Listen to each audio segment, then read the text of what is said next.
जय श्री कृष्णा फ्रेंड्स, मैं अपने चैनल एस्ट्रो डाली शर्मा पे आपका वेलकम करती हूँ।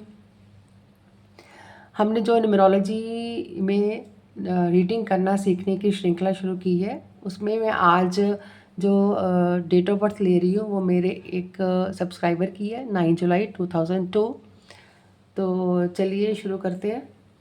उससे पहले मैं आपको एक इन्फॉर्मेशन देना चाहती हूँ कि अगर आप में से कोई एस्ट्रोलॉजी सीखना चाहता है, न्यूमरोलॉजी सीखना चाहता है, टैरो कार्ड रीडिंग सीखना चाहता है, तो वो मेरे ऊपर दिए हुए नंबर 9501076377 पे कांटेक्ट कर सकता है। मेरे को आप व्हाट्सएप मैसेज कीजिए अगर आपको एस्ट्रोलॉजी सीखना है या फिर कोई कंसल्टेशन लेनी है। तो चलिए हम शुरू करते हैं अपनी आज की क्लास। मैंने जो आज डेट ऑफ बर्थ लिया है वो लिया है 9 जुलाई 2002।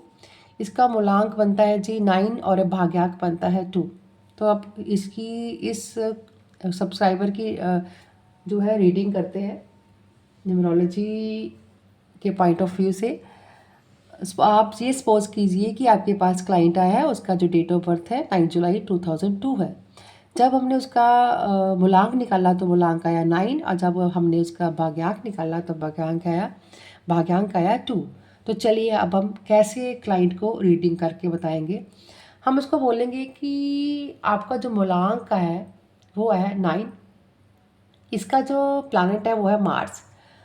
ठीक है, आप बहुत ही बोल्ड हो, एनर्जेटिक और लीडर टाइप बंदे हो।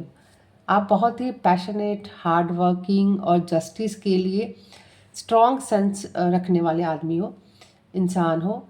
चैलेंज आपकी लाइफ में ये है कि आप कभी कभी इतने ज़्यादा इम्पल्सिव हो के डिसीजन लेते हो कि आप अपने गुस्से पे कंट्रोल कर ही नहीं पाते। आपका जो भाग्यांक है वो 2 है, और उसका जो प्लैनेट जिसको रूल करता है वो है मून। आप डियर बहुत ही इमोशनल हो, सेंसिटिव हो और इंट्यूटिव हो। फैमिली और रिलेशनशिप में आप डीपली अटैच रहते हो। लर्निंग आपको ये है कि आप इमोशंस और एक्शंस में आप बैलेंस लाइए, ये बहुत ज़रूरी है, नहीं तो आपको प्रॉब्लम होगी। अगर हम आपकी लोशो ग्रिड की बात करते हैं तो आपकी लोशो ग्रिड में 0, 2, 7 और 9 ये 3 नंबर ही प्रेजेंट है। और मिसिंग नंबर है आपकी लोशो ग्रिड में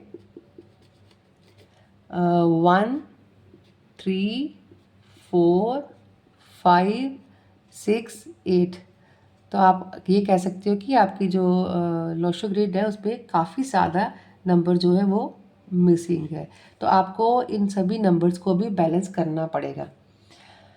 अगर हम पहले बात करते हैं आपकी स्ट्रेंथ की कि आप में स्ट्रेंथ कौन कौन सी है। सबसे पहला नंबर है कि आप बहुत ही ज़्यादा स्पिरिचुअल थिंकिंग वाले बंदे हो। आप ह्यूमैनिटेरियन अप्रोच है आपकी। आप लाइफ को मतलब आप में जो ह्यूमैनिटी है ना, इंसानियत, वो बहुत ज़्यादा मतलब एक्सेस में होती है। अभी आप लोग हर बंदे की हेल्प करने के लिए तैयार होते हो।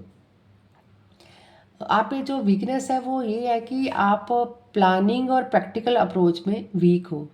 मनी मैनेजमेंट और कॉन्फिडेंस पे आपको ज़्यादा काम करना होगा। अगर हम आपकी ओवरऑल पर्सनालिटी की बात करें तो बाहर से तो आप स्ट्रॉन्ग लीडर टाइप हो अंदर से, लेकिन आप इमोशनल और केयरिंग हो। बाहर से तो आप नारियल की तरह सख्त हो और अंदर बिल्कुल जैसे नारियल की अंदर गिरी सॉफ्ट होती है ना, आप बिल्कुल वैसे हो अंदर से। क्रिएटिव हो, मोटिवेशनल नेचर के हो। ठीक है, कभी कभी आप इम्पल्सिव और इमोशनल डिसीजन ले जाते हो। ठीक है, कभी कभी आप इमोशनली डिसीजन ले लेते हो। ठीक है, तो आपको लाइफ में अगर आप इम्पल्सिव और इमोशनल डिसीजन लेते हो तो उसको उससे आपको लाइफ में चैलेंजेस भी फेस करने पड़ सकते हैं। स्पिरिचुअल और सोशल कॉजेज़ में आपका इंटरेस्ट जो है बहुत ही स्ट्रांग है। करियर की अगर हम बात करें तो आप करियर में साइकोलॉजी में जा सकते हो, काउंसलिंग में जा सकते हो, हीलिंग में जा सकते हो। मेरे क्लाइंट ने भी ये क्वेश्चन पूछा था मेरे से कि मैम मेरे को करियर सजेशन दीजिए। तो आप सपोज के करोगे कि आपके पास जो क्लाइंट आया है वो भी आपसे यही क्वेश्चन पूछ रहा है, तो आप उसका आंसर कैसे करोगे।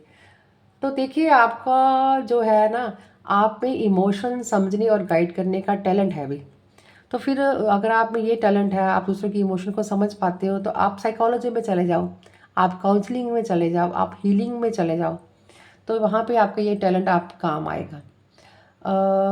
क्रिएटिव फील्ड में आप आर्ट में भी जा सकते हो, राइटिंग में जा सकते हो, मीडिया में भी जा सकते हो, क्योंकि वहाँ पे इमेजिनेशन और एनर्जी दोनों स्ट्रांग होती है।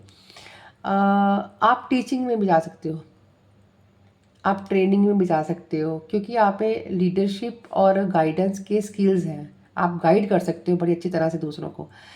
आप में ह्यूमैनिटी है, तो आप एनजीओ में भी जा सकते हो, आप सोशल वर्क भी कर सकते हो, स्पिरिचुअलिटी में भी आगे बढ़ सकते हो।